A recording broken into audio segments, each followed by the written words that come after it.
Halo. Assalamualaikum warahmatullahi wabarakatuh. Alhamdulillah wassalatu wassalamu ala Rasulillah wa ala alihi wa ashabihi wa mawala. Asyhadu an la ilaha illallah wahdahu la syarika lah wa asyhadu anna Muhammadan abduhu wa rasuluhu alladzi la nabiyya ba'dah.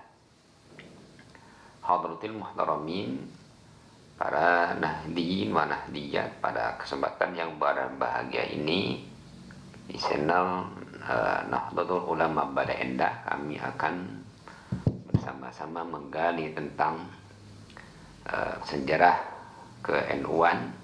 Semoga ada manfaat bagi kita semua. Kenapa kita tidak lupa sejarah? Karena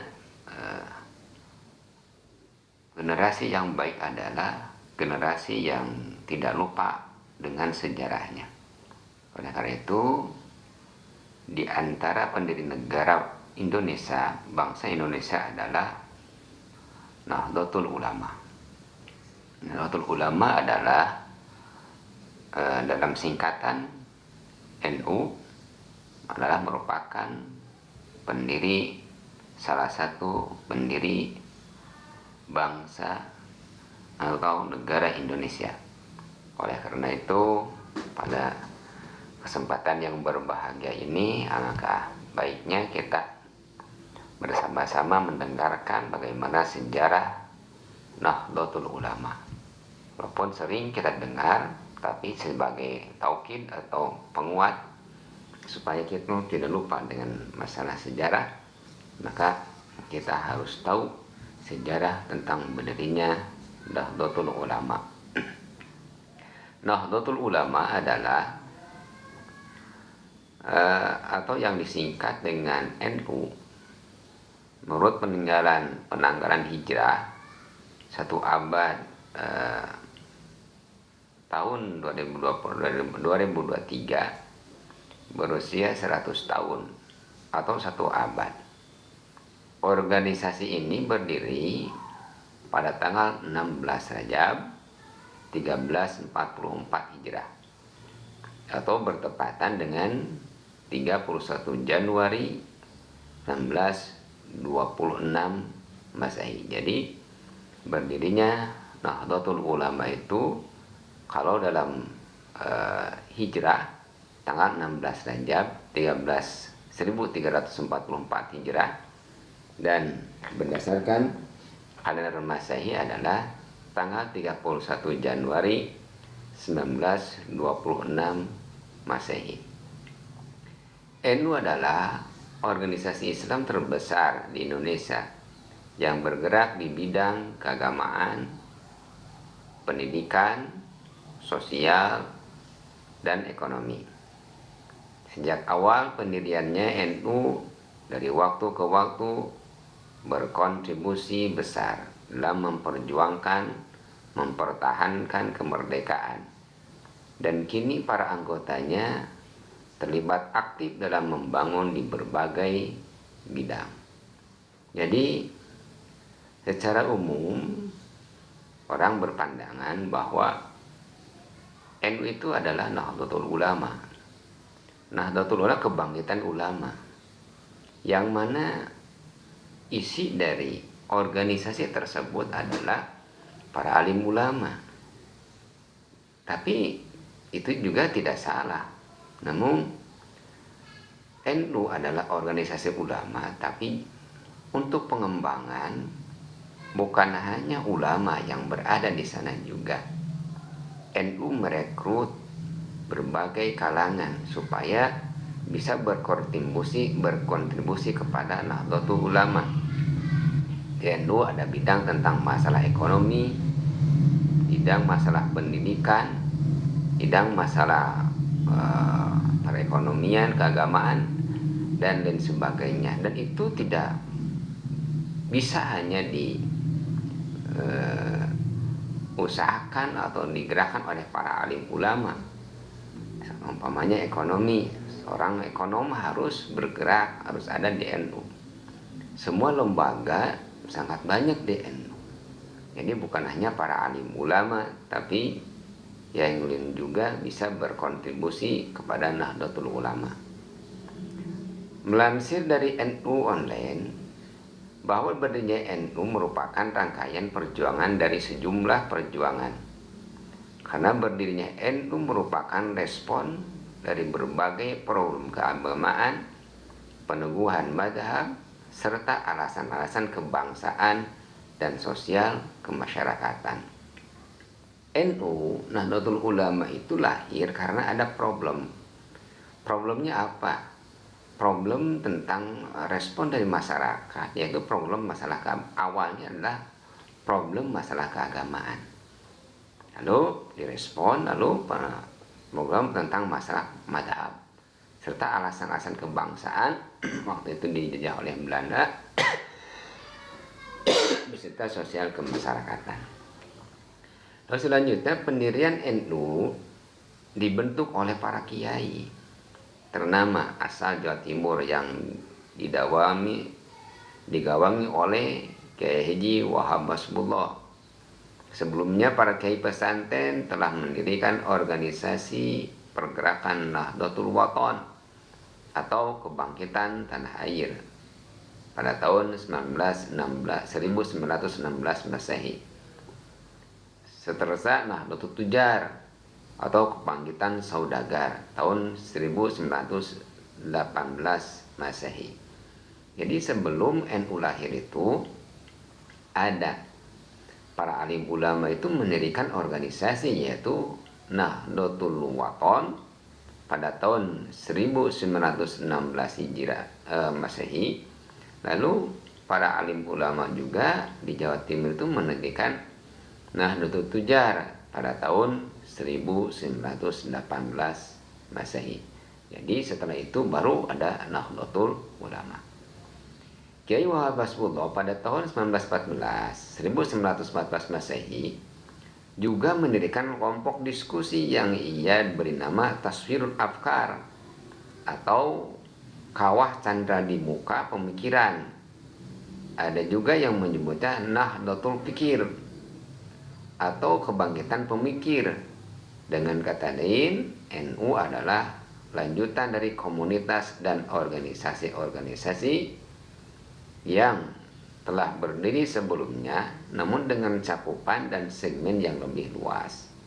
Jadi sudah ada 3 organisasi sebelum NU, mulai dari Nahdlatul Wathon, kebangkitan bangsa, lalu Nahdlatul Tujar, kebangkitan para pengusaha, lalu ada Taswirul Afkar, ya orang-orang cendekiawan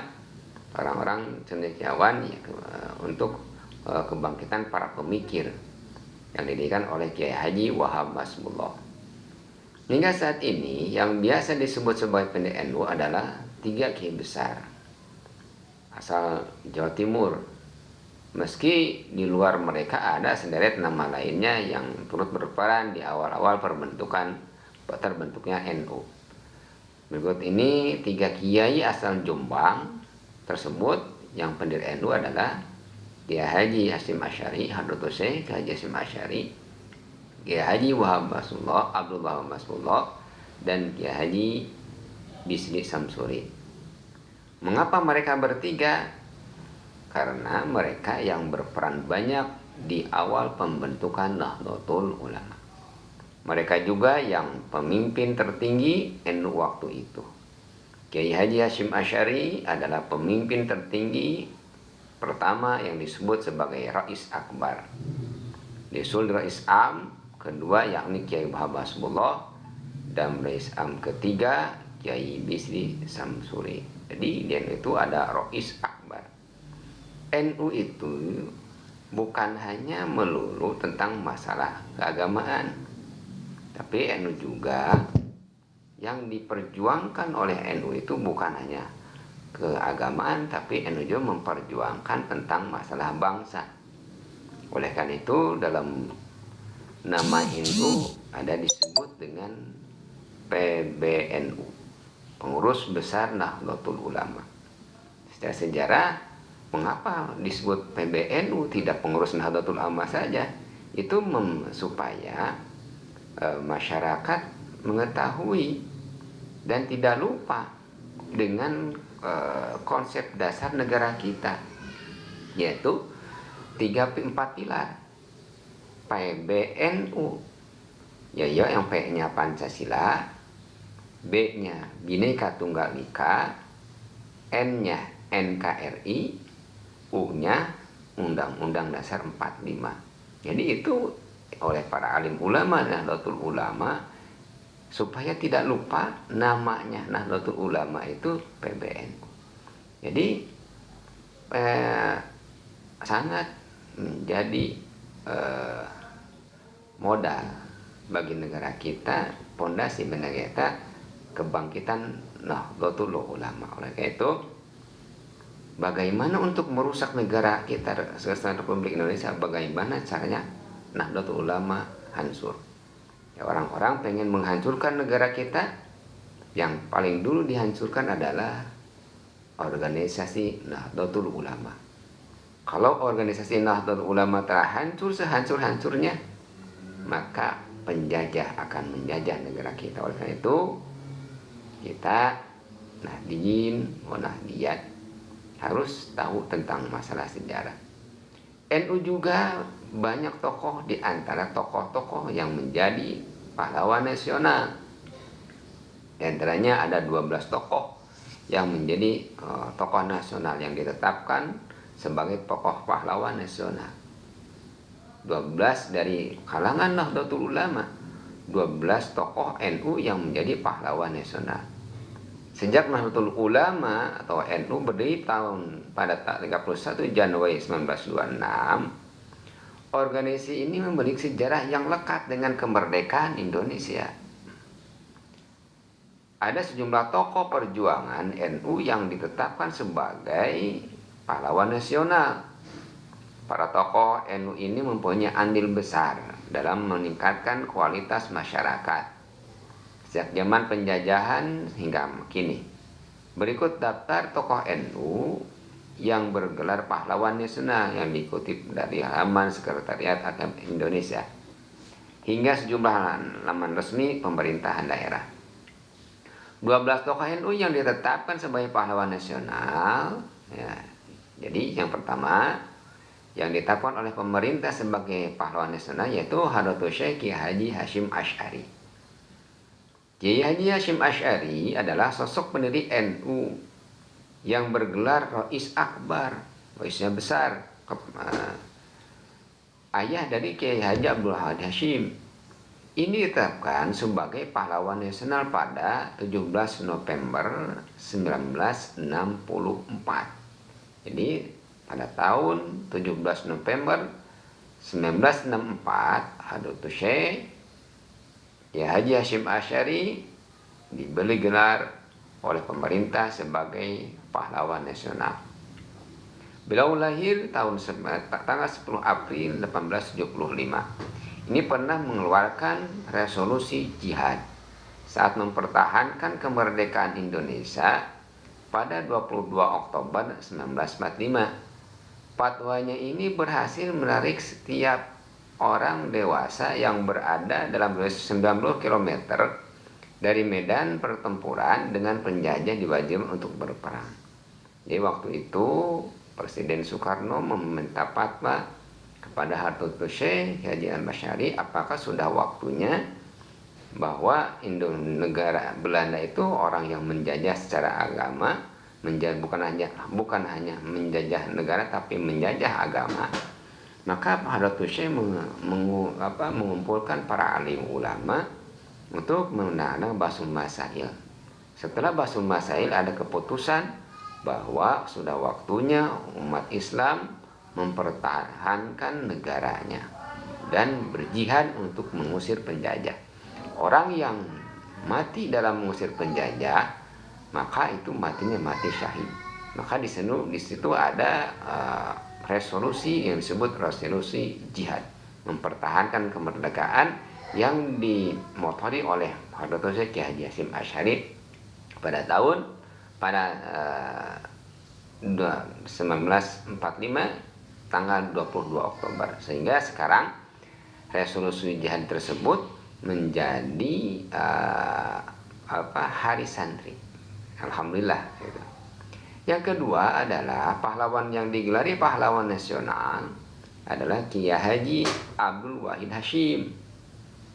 Kiai Haji Abdul Wahid Hasyim adalah salah satu tokoh NU yang turut dianugerahi pahlawan nasional pada 17 November 1960. Ayah dari Presiden Indonesia keempat, Kiai Haji Abdurrahman Wahid atau Gus Dur, ini adalah anggota Badan Penyelidik Usaha-Usaha Persiapan Kemerdekaan Indonesia atau BPUPKI dan anggota Panitia Persiapan Kemerdekaan Indonesia atau PPKI. Pria kelahiran 1 Juni 1914 ini turut menjadi pelopor Madrasah Nizamiyah dengan 17% ilmu umum dan 30% ilmu agama di pesantren Tebu Ireng. Itu yang kedua adalah yang diberi gelar pahlawan nasional Kiai Haji Abdul Wahid Hasyim. Dan yang ketiga adalah Kiai Haji Zainul Arifin. Kiai Haji Zainul Arifin yang lahir 2 April 1909 ini adalah tokoh NU keturunan Raja-Raja Barus Sumatera Utara. Nah, jadi Kiai Haji Zainul Arifin dari Sumatera Utara, dari Raja-Raja Barus, wakil Perdana Menteri Indonesia periode 30 Juli 1953 sampai 12 Agustus 1955. Ini ditetapkan sebagai pahlawan nasional pada 4 Maret 1963. Salah satu jasanya yakni membentuk sekaligus memimpin pasukan semi militer Hizbullah. Ia juga pernah menduduki posisi sebagai Ketua Dewan Perwakilan Rakyat gotong royong DPR GR periode 1960-1963 sehingga anggota Komite Nasional Pusat. Jadi itu Kiai Haji Zainul Arifin. Kiai Zainul Arifin yang berasal dari Sumatera Utara. Beliau adalah tokoh NU yang menjadi pahlawan nasional. Yang ketiga. Yang keempat, tokoh NU yang digelari dengan tokoh nasional adalah Kiai Haji Zainul Mustafa. Kiai Haji Zainul Mustafa lahir pada 1 Januari 1899. Bergelar pahlawan nasional sejak 6 November 1972. Kiai Haji Zainul Mustafa berdasarkan Pres nomor 64 TK/1972. Bukan tanpa alasan, lelaki yang pernah menjadi wakil Rais Suriah ini adalah penggagas dan pemberontakan Singaparna Tasikmalaya. Ia adalah kiai yang terang-terangan melawan para penjajah Belanda hingga Jepang bersama para santrinya. Itu di daerah Singaparna Tasikmalaya yang terkenal yaitu Kiai Haji Zainal Mustafa. Itu merupakan dulu waktu awal, yaitu beliau adalah wakil Rais Suriah Nahdlatul Ulama. Yang kelima adalah Kiai Haji Idam Khalid. Kiai Haji Idam Khalid merupakan salah satu tokoh ulama sekaligus pahlawan nasional.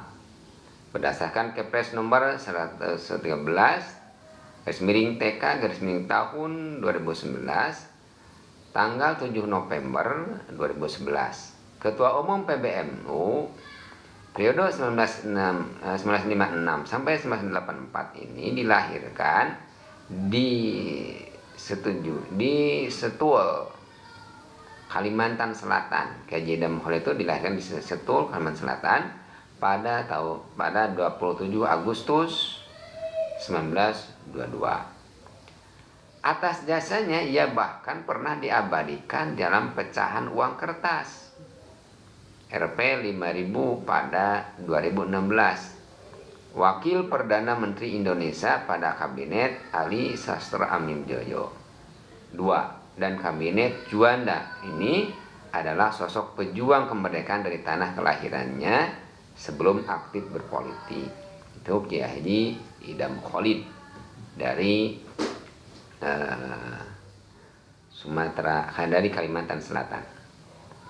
Selanjutnya yang keenam, pahlawan nasional dari Nahdlatul Ulama adalah Kiai Haji Abdul Wahab Hasbullah. Tokoh NU lainnya yang dinobatkan sebagai pahlawan nasional adalah Kiai Haji Abdul Wahab Hasbullah. Laki kelahiran 31 Maret 1888. Ini adalah salah satu pendiri NU, penggagas Majelis Islam ala Indonesia atau MIAI, dan Rois Am PBNU. Sebelumnya, Kiai Wahab Hasbullah dikenal sebagai pendiri kelompok diskusi taswir afkar, pergolakan pemikiran, Madrasah Nahdlatul Wathon, kebangkitan negeri, Nahdlatul Tujar, kebangkitan pedagang. Itulah Kiai Haji Abdul Wahab Hasbullah. Yang ketujuh, yang menjadi pahlawan, dinobatkan pahlawan nasional adalah Kiai Haji As'ad Syamsul Arifin. Kiai kelahiran Mekah ini ditetapkan menjadi pahlawan nasional pada 9 November 2016. Jasanya terlihat kala dirinya berhasil menggerakkan massa untuk bertempur melawan penjajah pada 10 November 1945. Selain itu, Kiai As'ad juga merupakan pimpinan para pejuang di Situbondo, Jember, dan Bondowoso hingga dirinya menjadi sosok yang berdiri untuk menjelaskan bahwa kedudukan Pancasila tidak akan mengganggu nilai keislaman. Itu adalah Kiai Haji As'ad Syamsul Arifin dari Situbondo. Yang kedelapan yang dinobatkan menjadi pahlawan nasional adalah Kiai Sam'un. Kiai Sam'un adalah ulama yang juga memiliki karir di bidang militer. Tercatat laki kelahiran 5 April 1894 tersebut pernah menjadi perwira tentara sukarela pembela tanah air atau PETA, hingga diangkat menjadi komandan batalion berpangkat mayor. Pangkatnya terus naik sehingga menjadi seorang kolonel saat Tentara Keamanan Rakyat atau TKR dibentuk dan naik pangkat menjadi brigadir jenderal yang memimpin gerilya di wilayah Banten hingga wafat. Atas jasanya itu, Kiai Sam'un dinobatkan sebagai pahlawan nasional pada 8 November 2018. Itulah Kiai yang ke-8 adalah Kiai Sam'un dari Nahdlatul Ulama yang dinobatkan sebagai pahlawan nasional. Yang ke-9 adalah Kiai Masyhur, Kiai Haji Masyhur. Tokoh NU selanjutnya yang ditetapkan sebagai pahlawan nasional adalah Kiai Haji Masyhur. Kiai yang pernah menjadi anggota BPUPKI ini turut terlibat dalam perumusan Pancasila sebagai dasar negara. Menteri Agama pada tahun 1947 sampai 1949 dan 1953 sampai 1955. Ini bahkan pernah memimpin barisan Sabilillah pada pertempuran 10 November 1945. Ia juga tercatat sebagai pendiri pembela tanah air, pembela atau PETA. Kemudian menjadi unsur Laskar Rakyat dan TNI di seluruh Jawa yang membuatnya digelari pahlawan nasional pada 8 November 2019. Itu yang ke-9. Yang ke-10 menjadi pahlawan nasional adalah Bapak Haji Andi Mapanyuki. Haji Andi Mapanyuki adalah Raja Bone, sekaligus salah satu pendiri NU Sulawesi Selatan yang turut melawan penjajah Belanda dan Jepang pada 1945 sampai 1949. Ia mendapatkan gelar pahlawan nasional berdasarkan Kepres nomor 089 TK 2004 tanggal 5 November 2004. Bapak Haji Andi Mapanyuki. Yang ke-11 adalah Haji Andi Jema. Andi Jema juga merupakan sosok pendiri NU Sulawesi Selatan. Selain itu, dulu Datu atau Raja Luwu hingga Indonesia merdeka ini patut berjuang melawan penjajah Belanda dan pada 1946-1948 sehingga diangkat sebagai pahlawan nasional berdasarkan SK Presiden RI nomor 073/TK/2002 pada 6 November 2002. Dan yang ke-12 yang diangkat menjadi pahlawan nasional adalah Haji Umar Ismail. Haji Umar Ismail adalah tokoh NU yang berasal dari suku Minang. Usman Ismail digelari pahlawan nasional pada 25 Oktober 2021 berdasarkan Kepres nomor 0109/TK/TH 2021. Selain itu, Usman Ismail dikenal sebagai seorang sutradara film, sastrawan, dan wartawan. Ketua 1 PBNU pada 1964-1970 ini juga disebut sebagai Bapak Film Indonesia. Itu warga atau pendiri-pendiri NU yang dinobatkan oleh pemerintah sebagai pahlawan nasional. Jadi kita merasa bangga ternyata banyak warga-warga Nahdlatul Ulama yang menjadi pahlawan nasional. Karena NU itu bukan hanya berbicara masalah keagamaan, tapi berbicara juga masalah kebangsaan. Jadi kita bacakan tentang sejarah. Kalangan pesantren gigih melawan kolonialisme dengan membentuk organisasi pergerakan seperti Nahdlatul Wathon, Kebangkitan Tanah Air atau Kebangkitan Air pada tahun 1916. Kemudian tahun 1918 didirikan Tasawuf Afkar atau dikenal juga dengan Nahdlatul Fikir, kebangkitan pemikiran sebagai wahana pendidikan sosial politik kaum dan keagamaan kaum santri. Selanjutnya didirikan Nahdlatul Tujar, pergerakan kaum saudagar yang dijadikan basis untuk memperbaiki rakyat. Dengan adanya Nahdlatul Tujar itu, maka Tasawwuful Afkar selain tampil sebagai kelompok studi juga menjadi lembaga pendidikan yang berkembang dengan sangat pesat dan memiliki cabang di beberapa kota. Sementara itu, keterbelakangan baik secara mental maupun ekonomi yang dialami bangsa Indonesia akibat penjajahan maupun akibat kungkungan tradisi menggugah kesadaran kaum terpelajar untuk memperjuangkan martabat bangsa ini melalui jalan pendidikan dan organisasi.